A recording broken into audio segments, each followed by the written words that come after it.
Good morning students. तो चलिए आज की क्लास शुरू करते हैं। कल हम लोगों ने तुलसीदास के विषय में पढ़ा था, उनके जीवन परिचय के विषय में पढ़ा था, उनके जन्म स्थान तथा समय के विषय में पढ़ा था, उनके द्वारा रचित रचनाओं के बारे में मैंने आपको बताया था। उन रचनाओं में से एक रचना रामचरितमानस, जिसके की बालकांड का हम लोगों ने क्या पढ़ा था, राम लक्ष्मण परशुराम संवाद, जिसमें कि बताया जा रहा था कि जब श्री रामचंद्र जी ने शिव जी के धनुष को तोड़ा था, वो भी किसी योजन से, मतलब कि जब जनक जी ने यह प्रस्ताव रखा या फिर उन्होंने यह प्रस्ताव रखा था कि जो इस शिव धनुष को तोड़ेगा वही उसी से सीता का विवाह होगा।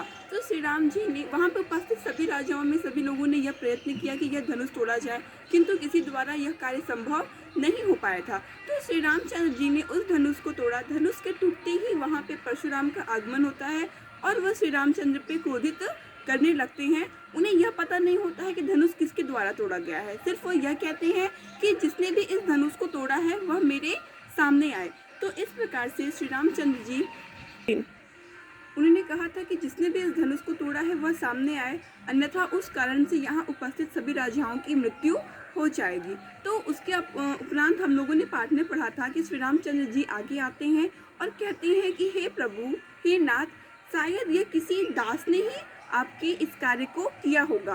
तो परशुराम इस पे क्रोधित होते हैं कि भला कौन सा ऐसा दास है जो अपनी राजा का ऐसा कार्य करेगा। उनका कहने का यहाँ मीन्स ये था कि जो सेवक होता है वो सेवा भाव करता है, ना कि वो दुश्मनों की भांति आके लड़ाई वाले कार्य करता है। वो कहते हैं यदि वह सामने नहीं आएगा तो वह सहस्त्रबाहु के समान मेरा शत्रु माना जाएगा।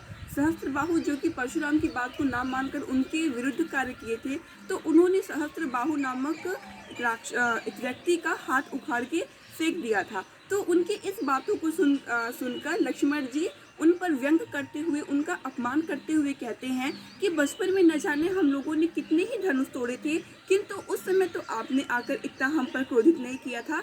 भला इस धनुष से आपको इतना प्रेम क्यों है। आगे के पाठ में ये था कि परशुराम कहते हैं कि सारा संसार जानता है कि यह जो धनुष है वह कोई साधारण धनुष नहीं बल्कि महादेव अर्थात शिव जी का धनुष है, और तुम इसे अन्य किसी सामान्य धनुष से इसकी तुलना कर रहे हो। तुम्हें शायद अपने काल का अंदाजा नहीं है, शायद तुम मृत्यु के अत्यंत नज़दीक हो, इसीलिए तुम ये इस तरह की बातें किए जा रहे हो। शायद तुम मेरे परिचय को नहीं जानते और ना ही मुझे जानते हो, इसीलिए तुम मुझसे इस तरह की बातें किए जा रहे हो। तो वहाँ पे हम लोगों ने पिछले के पद में कुछ यही पढ़ा हुआ था कि वहाँ पे राम लक्ष्मण और परशुराम के बीच बातें होती रहती हैं।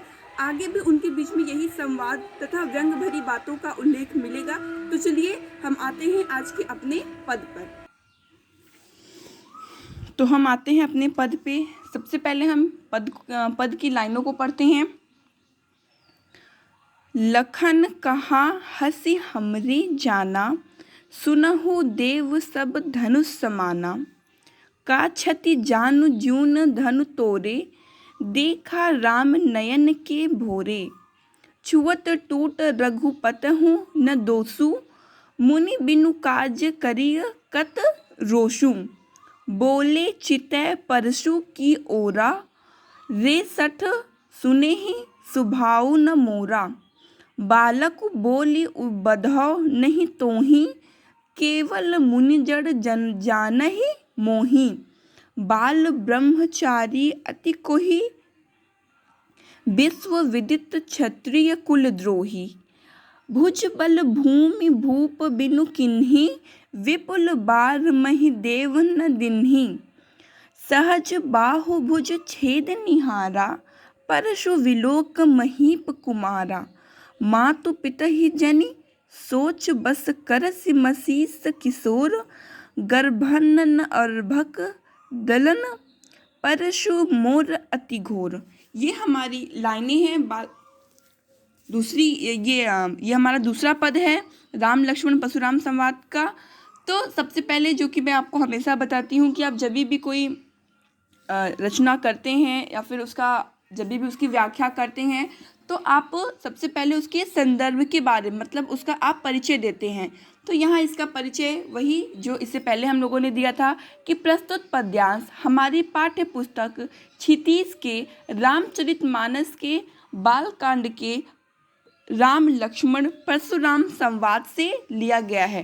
प्रस्तुत पद्यांश हमारी पाठ्य पुस्तक रामचरितमानस के बालकांड के राम लक्ष्मण परशुराम संवाद से लिया गया है, जिसके रचयिता कवि शिरोमणि तुलसीदास जी हैं। ठीक है, आप ये देखेंगे यहाँ पे कि मैं बार बार कवि शिरोमणि शब्द का इस्तेमाल कर रही हूँ। क्यों? क्योंकि तुलसीदास अन्य कवियों में सबसे श्रेष्ठ कवि माने जाते थे, इसीलिए उन्हें कवि शिरोमणि कहा जाता है। अर्थात समस्त कवियों के जो शिरोधार्य होते हैं, जैसे कि किसी जगह पे या फिर जो माता का स्थान होता है, शायद परिवार में वह स्थान किसी का नहीं होता है, इसीलिए माता को सब क्या कहते हैं कि उनका स्थान हमारे सिर पे है।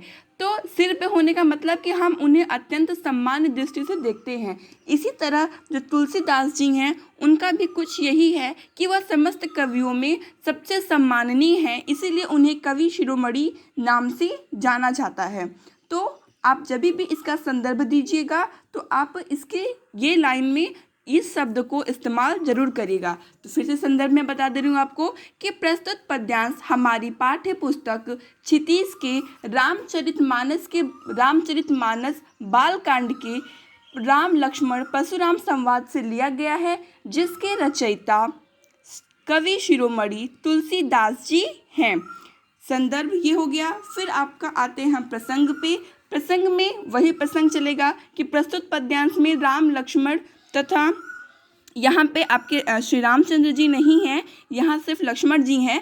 तो आप यहाँ लिखेंगे कि प्रस्तुत पद्यांश में लक्ष्मण और परशुराम के बीच में वार्ता चल रही है, या प्रस्तुत पद्यांश में लक्ष्मण और परशुराम के संवाद की विवेचना की गई है। ये आप इसका प्रसंग लिखेंगे। प्रसंग में जो अर्थ आपका होगा वो उसी का एक छोटा रूप आपका क्या होता है, प्रसंग होता है। तो चलिए हम अपनी व्याख्या पे आते हैं।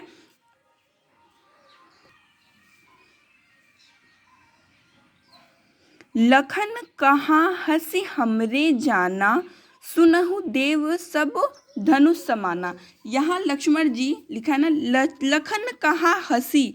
लखन जी लक्ष्मण जी हंसते हुए कहते हैं हमरे जाना। लक्ष्मण जी हंसकर कहते हैं कि हे देव सुनिए, हमारे जान में मतलब हमारे संज्ञान में सुनहु देव सब धनुष समाना। यहाँ पे सुनहु देव मतलब कि वो परशुराम को संबोधित करते हुए कहते हैं कि हे देव, हमारे लिए तो सभी धनुष सम्माननीय हैं, या फिर हमारे लिए सभी धनुष ही एक समान हैं। फिर से आपको बता दे रही हूँ, लखन कहा हंसी हमरे जाना, सुनहु देव सब धनुष समाना। पहले मैं आपको एक एक वर्ड की हिंदी बता दे रही हूँ। लखन अर्थात लक्ष्मण जी, कहा मतलब कहें, हंसी मतलब हंसकर, हमरे मतलब स्वयं के लिए वो संबोधित कर रहे हैं, जाना मतलब किसी के विषय में जानना या समझना, सुनहु मतलब वो यहाँ पे सुनहु मतलब कि आप यहाँ कह सकते हैं कि सुनहु देव आपका पूरा एक शब्द है, मतलब वो परशुराम के लिए यह वर्ड हे प्रभु या हे देव के लिए यहाँ पे ये सुनहु शब्द का यूज़ किया गया है। सब मतलब सभी, धनुष को आप जानते ही हैं, समाना मतलब समान रूप से। यहाँ पे उन्होंने परशुराम पर व्यंग किया है कि हे प्रभु, हमारे लिए तो सभी धनुष क्या हैं, एक समान है। लिखा है ना कि लखन कहा हंसी, लक्ष्मण जी हंसते हुए कहते हैं कि सुनो प्रभु, सुनिए हे देव, मेरी बातों को आप सुनिए। हमारे जान में मतलब हम अभी तक जितना समझे हैं तो हमारे लिए तो सभी धनुष एक ही समान है। मतलब यहाँ वो परशुराम के क्रोध को और अधिक बढ़ाने का कार्य कर रहे हैं। यदि आप क्रोधित हैं तो अगर आपके आगे आपको शांत ना कर और आपके लिए तीखे शब्दों को यूज़ किया जाएगा तो शायद आप बहुत ज़्यादा ही क्रोधित हो जाएंगे। तो यहाँ पे लक्ष्मण जी भी परशुराम के साथ कुछ ऐसा ही व्यवहार कर रहे थे।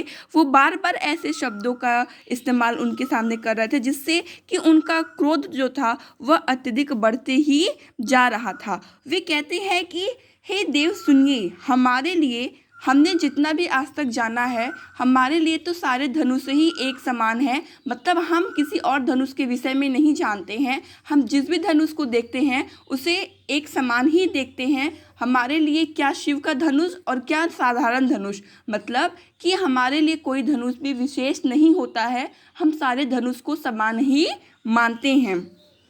का क्षति लाभ जून धनु तोरे, देखा राम नयन के भोरे। का क्षति जानु क्या का क्षति लाभ जून धनु तोरे। यहाँ लक्ष्मण जी फिर उन पर व्यंग करते हुए कहते हैं कि पुराने धनुष के तोड़ने में क्या लाभ या क्या हानि।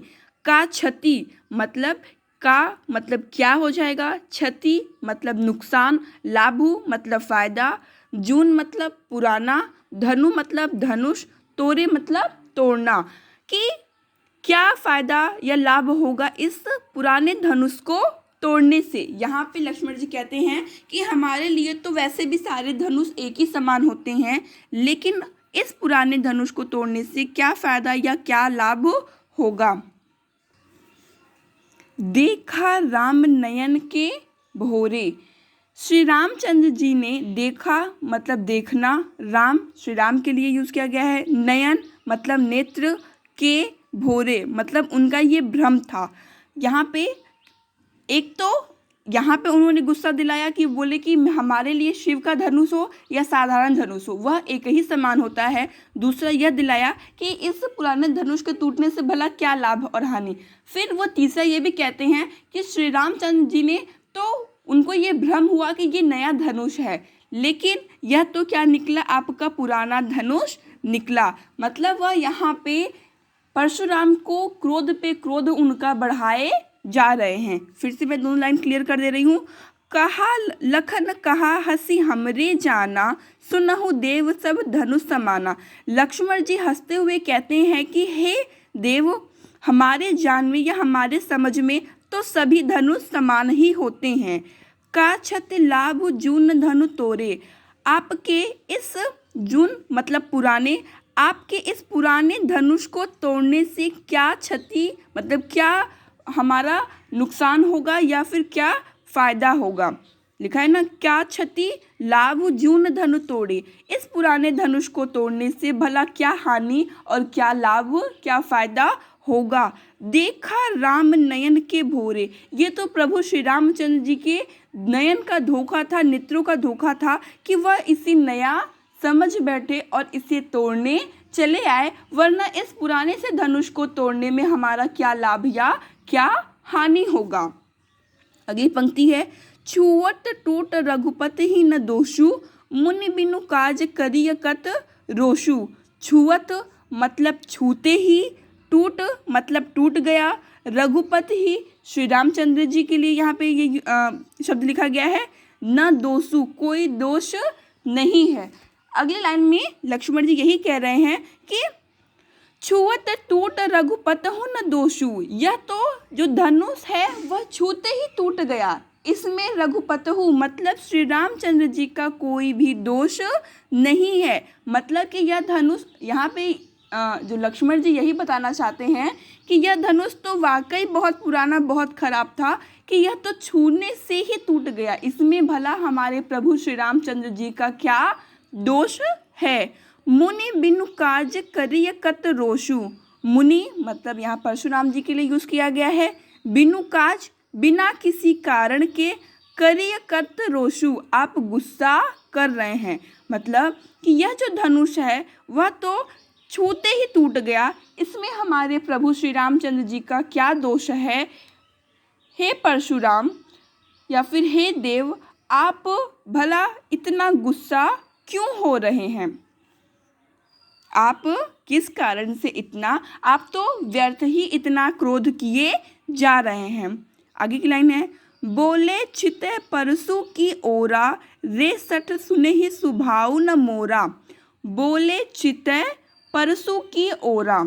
परशुराम जी अपने पर से, लिखा है ना, बोले चिते परसु की ओरा, कि परशुराम जी अपने परसे की ओर देखते हुए बोले। चिते मतलब देखते हुए, परसु की ओरा अपने फरसे की ओर देखते हुए बोले। परशुराम जी अपने फरसे की ओर देखते हुए बोले, रे सठ सुनहि सुभाव न मोरा। रे सठ, सठ मतलब दुष्ट होता है। हे दुष्ट, सुने ही स्वभाव न मोरा। सुने ही मतलब सुना है, स्वभाव मतलब स्वभाव को, न मोरा मेरे।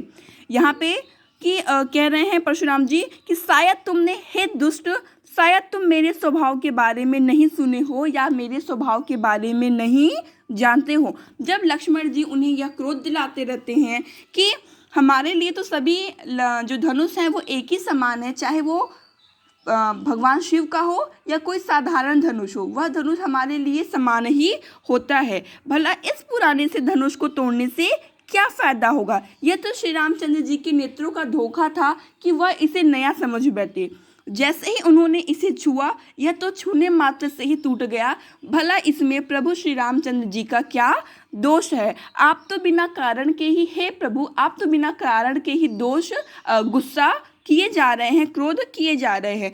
तो इस पर परशुराम बोलते हैं, परशुराम अपने फरसे को दिखाते हुए बोलते हैं कि हे दुष्ट, शायद तुम मेरे स्वभाव को नहीं जानते हो। जब परशुराम का गुस्सा अधिक बढ़ जाता है तो वह लक्ष्मण जी को अपने फरसे की ओर देखते हुए कहते हैं कि हे दुष्ट, शायद तुम मेरे स्वभाव को नहीं जानते हो। बालक बोली बधौ नहीं तोहि, केवल मुनि जड़ जनहि न मोहि। बालक बोली बधौ नहीं मोहि, मैं तुम्हें बालक जानकर नहीं मारता हूँ। बालक बोली बधौ नहीं तोहि, बालकु मतलब बालक, बोली जानकर, बधौ नहीं तोहि तुम्हारा वध नहीं कर रहा हूँ। ये जो तुम इतनी मूर्खतापूर्ण बातें कर रहे हो, तुम्हें मैं बालक समझकर ही नहीं मार रहा हूँ। केवल मुनि जड़ जनहि मोहि। केवल, अरे मूर्ख, क्या तू मुझे निरा मुनि ही समझता है। केवल मुनि जड़ जनहि न मोहि मतलब केवल मुनि जड़, क्या तुम मुझे साधारण ही मुनि जन ही मोहि जानते हो। कि यहाँ परशुराम कह रहे हैं कि वो अपना परिचय भी दे रहे हैं कि क्या तुम मुझे साधारण मनुष्य या फिर साधारण मुनि समझ रहे हो जो तुम मुझसे इस तरह की बातें कर रहे हो। क्योंकि यह विख्यात है कि परशुराम ने ही समस्त क्षत्रिय वंश का नाश किया था। उन्होंने अपने फरसे से इस संसार के समस्त क्षत्रियों का वध कर दिया था और संसार में एक भी क्षत्रिय नहीं बचे थे। और जो श्री रामचंद्र थे वह एक क्षत्रिय थे। तो वो यहाँ यही कहते हैं कि तुम क्या मुझे साधारण क्या बोलते हैं मुनि समझ रहे हो। मैं तुम्हें बालक समझ के ही तुम्हारा वध नहीं कर रहा हूँ, अन्यथा तुम्हारे इतना बोलने का दुस्साहस तो तुम कभी कर ही न सकते। बाल ब्रह्मचारी अति कोही, विश्व विदित क्षत्रिय कुल दोही। बाल ब्रह्मचारी अति कोही, मैं बाल ब्रह्मचारी और अत्यंत क्रोधित हूँ। लिखा है ना बाल ब्रह्मचारी, बाल ब्रह्मचारी मतलब मैं बाल ब्रह्मचारी हूँ। अति कोही और अत्यधिक क्रोधी हूँ, मतलब कि जो मेरा स्वभाव है, मैं हमेशा ब्रह्मचर्य व्रत का पालन करता हूँ और जो मेरा स्वभाव है वह अत्यधिक क्रोधपूर्ण है। विश्व विदित क्षत्रिय कुलद्रोही, विश्व विदित मतलब विश्व भर के, लिखा है ना विश्व विदित मतलब यह विश्व में विख्यात है क्षत्रिय कुलद्रोही, कि मैं क्षत्रियों का द्रोही हूँ, क्षत्रियों का दुश्मन हूँ। यहाँ पे परशुराम उन्हें ये भी बताते हैं कि मेरा जो स्वभाव है वह बहुत क्रोधपूर्ण है, मैं एक ब्रह्मचारी हूँ और यह संपूर्ण विश्व में विख्यात है कि मैं क्षत्रियों का दुश्मन भी हूँ, क्षत्रियों का शत्रु भी हूँ। भुज बल भूमि भूप बिनु किन्ही, भुज बल मतलब भुजाओं के बल पर, भूमि मतलब पृथ्वी, भूप मतलब राजा, बिनु मतलब बिना, किन्ही मतलब किया है। मैंने अपने भुजाओं के बल पर इस भूमि पर राजाओं का वध किया है, मतलब कि मैंने अपने भुजाओं के बल से इस पृथ्वी को राजाओं से रहित किया है। राजा कौन होते थे पहले, जो क्षत्रिय होते थे वही राजा होते थे और इन्होंने संपूर्ण क्षत्रियों का नाश किया था। इसीलिए ये यहाँ कह रहे हैं कि मैंने अपनी भुजाओं के बल पर इस पृथ्वी को राजाओं से विहीन कर दिया था, अर्थात अपने परसे से समस्त राजाओं का वध कर दिया था। विपुल बार मही देव देवहन दिन्हि। विपुल बार मतलब कि बहुत बार, महिदेव दिन्हि, महिदेव न मतलब ब्राह्मणों को, दिन्हि मतलब दिया, और विपुल बार, और विपुल मतलब पृथ्वी को मैंने कई बार ब्राह्मणों को दान दे दिया। मैंने अपने भुजाओं के बल से इस पृथ्वी को राजाओं से विहीन कर दिया और उनसे ली हुई पृथ्वी को किसे कर दिया? ब्राह्मणों को दान दे दिया। सहस बाहु भुज छेद निहारा, सहस बाहु भुज छेद निहारा, परसु विलोक महीप कुमारा। यहाँ वो लक्ष्मण जी से कहते हैं कि हे राजकुमार, सहस्त्र बाहु की भुजाओं को काटने वाले मेरे इस फरसे को देखो। सहज बाहु भुज छेद निहारा, सहज बाहु के भुजा को छेद निहारा मतलब कि काटने वाले, परसु विलोक की महीप कुमारा। महीप कुमारा यहाँ लक्ष्मण जी के लिए यूज किया गया है। विलोक मतलब देखने, वहाँ बोल रहे हैं कि विलोक महीप कुमारा, हे राजकुमार देखो, परसु मतलब इस परसे को देखो जिसने कि सहस्त्र बाहु की भुजाओं को काटा है। मतलब वह यहाँ लक्ष्मण जी को डरा भी रहे हैं कि हे राजकुमार, तुम मेरे इस फरसे को देखो जिससे मैंने सहस्त्र बाहु की भुजाओं को काटा था। यहाँ इस पंक्ति में यह स्पष्ट हो रहा है कि परशुराम अत्यंत क्रोधित हैं और वह क्रोधपूर्ण अपना परिचय देते हुए कहते हैं कि मैं एक ब्रह्मचारी हूँ तथा मेरा स्वभाव अत्यधिक क्रोधित है। ये संपूर्ण विश्व में विख्यात है कि मैंने क्षत्रिय का नाश किया हुआ है। इस भूमि को मैंने कई बार राजाओं से विहीन भी किया हुआ है और उनसे ली हुई पृथ्वी को मैंने किसे दान किया है? ब्राह्मणों को दान कर दिया है। हे राजकुमार, तुम मेरे इस परसे को देखो, ये वही परसा है जिसने सहस्त्र बाहु की भुजाओं को काटा था। आगे की लाइन है, मातु पितहि जनि सोच बस, करसी महिष किशोर, गर्भन के अर्भक दलन, परसु मोर अति घोर। मातहु पितहु जनि सोच बस, करसी महिष किशोर। अरे राजा के बालक, लिखा हुआ है ना महिष किशोर, महिष किशोर मतलब राजा के पुत्र, तू अपने माता पिता को सोच के वश न कर, मेरा परसा बड़ा भयानक है। लिखा हुआ है ना परसु मोर अति घोर, मेरा परसा अत्यधिक भयानक है।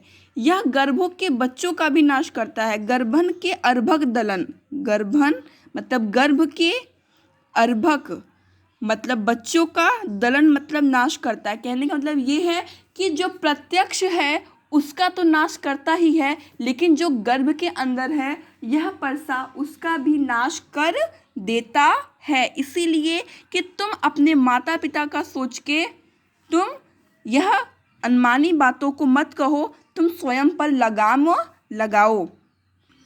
चलिए फिर से मैं आपको इसका अर्थ बताती हूँ। इसका अर्थ बताने के बाद जो मैं कल आपको पढ़ाई थी उसका अर्थ आपको एक बार और बता दूंगी, क्योंकि ये थोड़े बड़े बड़े पैरा हैं तो आपको शायद समझने में थोड़ी कठिनाई हो सकती है, क्योंकि एक तो आप सामने नहीं है कि मैं आपको तुरंत जो आपका प्रॉब्लम है उसे सॉल्व कर सकूँ।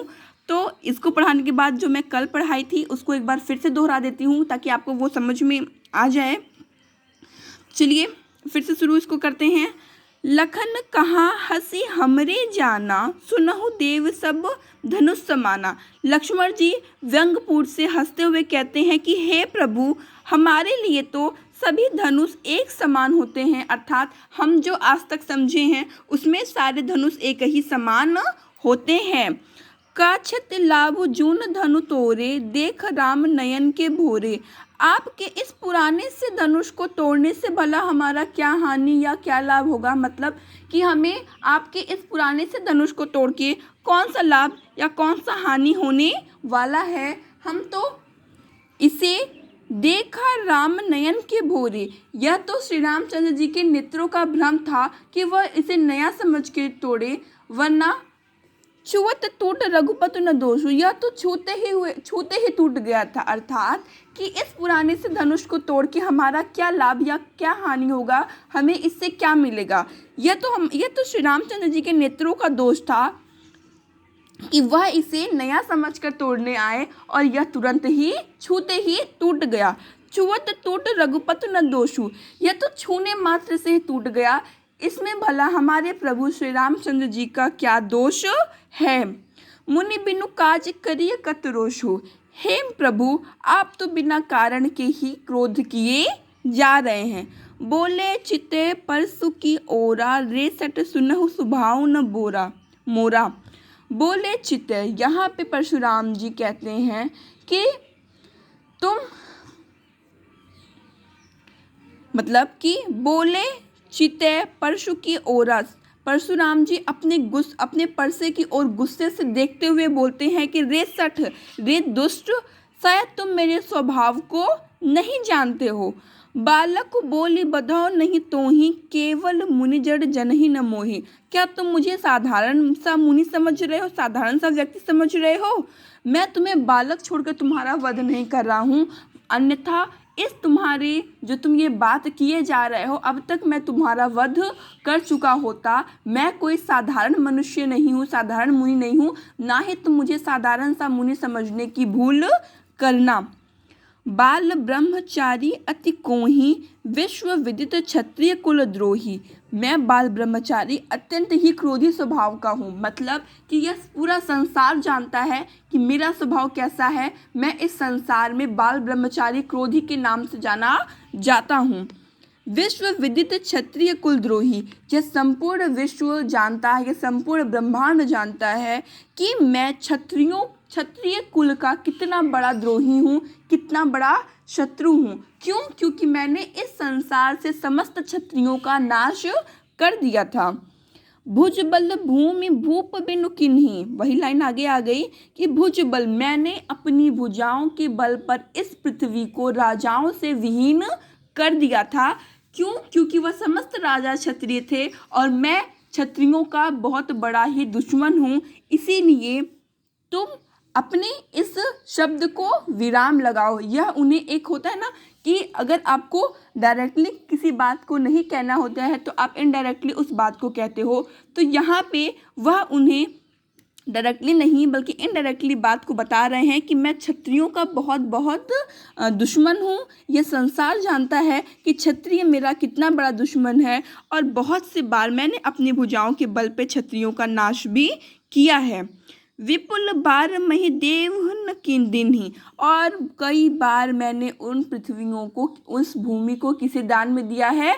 ब्राह्मणों को। मही देव न दिन ही, ब्राह्मणों को दान दे दिया है। सहस भाव बाहुभुज छेद निहारा, परसु विलोक महीप कुमारा।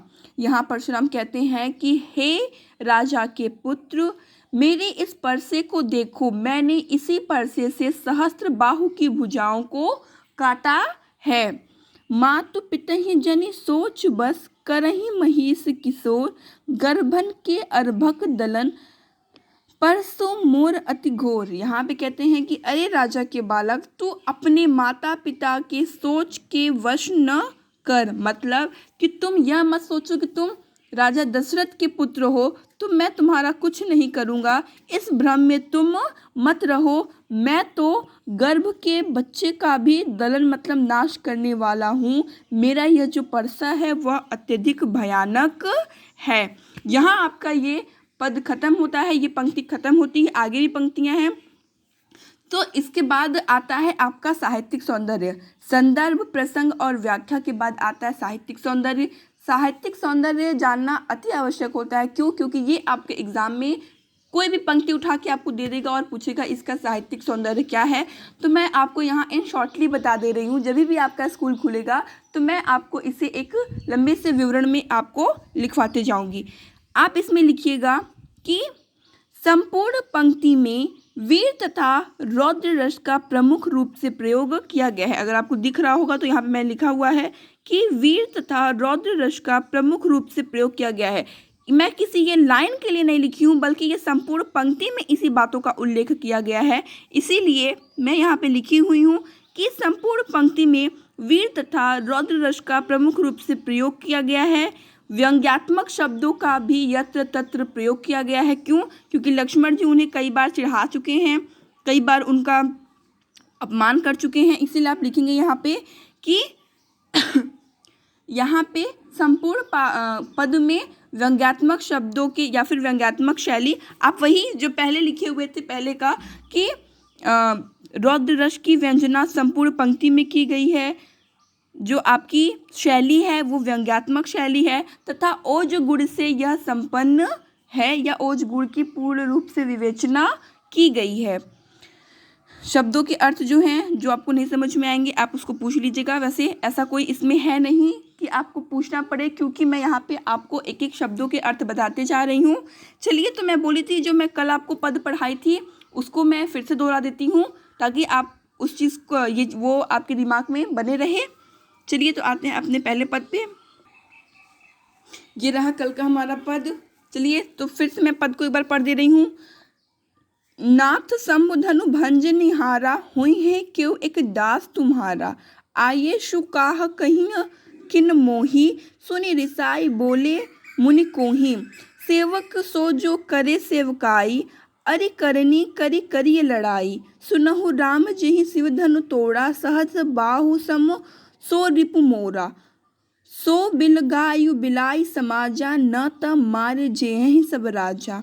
सुनि मुनि वचन लखन मुस्काने, बोले परशुधर ही अवमाने। बहु धनु ही तोरी लड़काई, कबहु न असी रीस किन्हीं गोसाई। एहि धनु पर ममता किहि केतु, सुनि रिसाई कह भृगकुल केतु। रे नृप बालक काल बस बोलत, तुहि न संभार। धनु ही सम त्रिपुरारि धनु, विदित सकल संसार। यहाँ पे श्री रामचंद्र जी जब वह गुस्से से पूछते हैं कि इस धनुष को किसने तोड़ा है, तो श्री रामचंद्र जी कहते हैं कि हे नाथ, हे प्रभु, शंभु धनु भंज निहारा, मतलब यह शिव धनुष को जिसने भी तोड़ा है वह शायद कोई आपका दास ही होगा। आइए शुकाह कहीं किन मोही, सुनी रिसाई बोले किनु मोही। आपकी जो भी आज्ञा है वह आप हमसे कहिए। उनकी इस बात को सुनकर जो परशुराम थे वह क्रोध से बोले, सेवक सो जो करे सेवकाई। यदि वह हमारा सेवक होता तो वह सेवा का कार्य करता, अरि करनी करी करी लड़ाई, ना कि शत्रु का काम करके वह लड़ाई का कार्य करता। सुनहु राम जी ही शिव धनु तोड़ा, हे राम सुनो, जिसने भी इस शिव धनुष को तोड़ा है, सहस्र बाहु सम सो रिपु मोरा, वह सहस्त्र बाहु के समान मेरा शत्रु होगा। सो बिल गायु बिहाहि समाजा, न त मारे जेहि सब राजा। वह इस समाज से अलग हो जाए, मतलब जिसने भी इस धनुष को तोड़ा है वह इस सभा से अलग हो जाए, वरना उसके कारण सभी यहाँ उपस्थित राजा मारे जाएंगे। सुनि मुनि वचन लखन मुस्काने। परशुराम के इस बात को सुनकर लक्ष्मण जी मुस्कुराते हुए बोले। परशुधरहि अवमाने, मतलब परशुराम का अपमान करते हुए बोले, बहु धनु ही तोरी लड़काई, हमने तो बहुत से धनुष बचपन में तोड़े हैं। कबहु न असी रीस किन्हीं गोसाई, कबहु न असी रीस किन्हीं गोसाई, किंतु इस प्रकार का गुस्सा तो आपने कभी नहीं किया है। यही धनु पर ममता की ही हेतु, सुनि रिसाई कह भृगकुल केतु। आपको इस धनुष से इतना प्रेम क्यों है, मतलब जब हमने बचपन में धनुष तोड़ा था तब तो आप आके हम पर इतना क्रोधित नहीं किए थे, फिर भला इस धनुष से आपको इतना प्रेम क्यों है कि आप हम पर इतना क्रोधित किए जा रहे हैं। सुनि रिसाई कह कुल भृगकुल केतु। लक्ष्मण जी की बातों को सुनकर भृगु वंश के ध्वजा स्वरूप परशुराम जी क्रोधित होकर बोले, रे नृप बालक काल बस बोलत तुहि न संभार। हे राजा पुत्र, काल के वश होने से तुझे बोलने में कोई भी होश नहीं है। शायद कि तुम अपने मृत्यु के समीप हो, इसीलिए तुम इस अनमान्य ढंग से मुझसे बात कर रहे हो। धनु ही सम त्रिपुरारी, धनु विदित सकल संसार। यह शंकर जी का जो धनुष है उसे सकल संसार मतलब संपूर्ण ब्रह्मांड जानता है, और तुम इस धनुष की तुलना किसी साधारण से धनुष कर रहे हो। शायद तुम अपने मृत्यु के अत्यधिक निकट हो, इसीलिए तुम इस तरह की बातों को किए जा रहे हो। ये आपका हुआ आज का इस पंक्ति में या जो आज मैं पढ़ाई हूँ उस पंक्ति में अगर आपको कोई भी परेशानी हो रही हो तो आप उसे पूछ सकते हैं, लेकिन मैं इसको बार बार रिमाइंड करवा रही हूँ तो शायद आपको कोई परेशानी नहीं आनी चाहिए।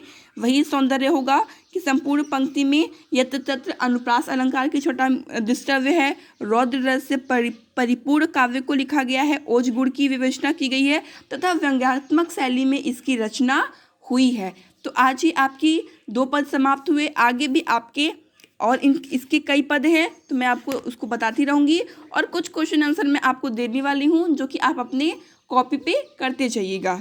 चलिए तो ठीक है।